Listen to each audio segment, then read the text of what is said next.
And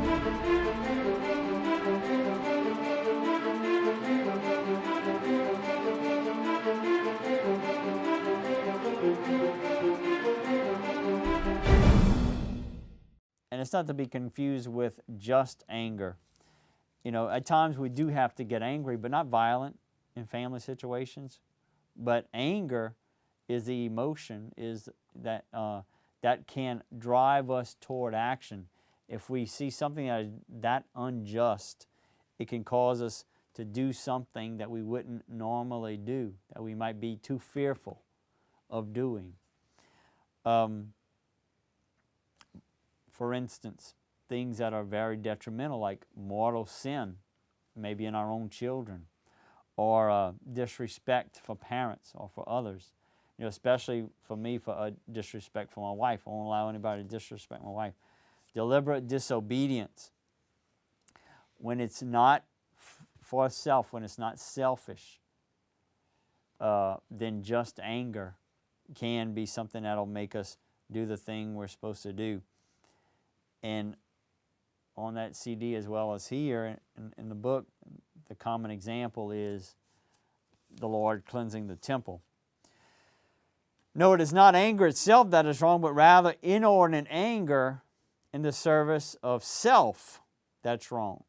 Okay, it can't be in the service of self. Indeed, the cleansing of the temple is ample evidence of righteous anger. He acted for the love of God, for the love of his Father's house, not for himself. See, when things were against him, he allowed those who were convicting him. He allowed those who were taunting him and who were accusing him. And ordered his wrath was extreme. His ordered wrath was extreme. The temple area Christ cleared was a massive emporium of commerce and financial transactions that as such was also heavily guarded.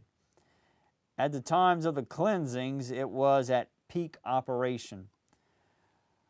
Though merchants and money changers are not easily separated from their money, Christ caused the entire emporium to be evacuated with merely a few strands of cord in his sacred hands.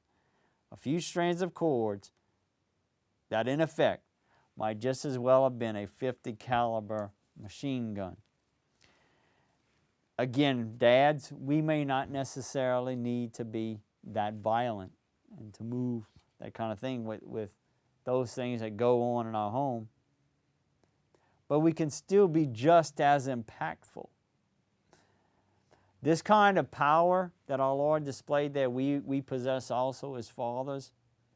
We might need that kind of power to tell a teenage girl that what she has on, what she's wearing is not acceptable, and that she needs to go change her clothes, and she's got to obey. Or to have a teenage or adult son who's living with us come in at a certain time and require him to do that.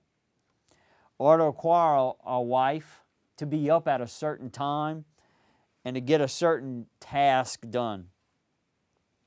With these examples, many would say it would be much easier to cleanse a temple than to get our wives and children to do such things. Yet that's the kind of power that we possess as dads because of the sacrament.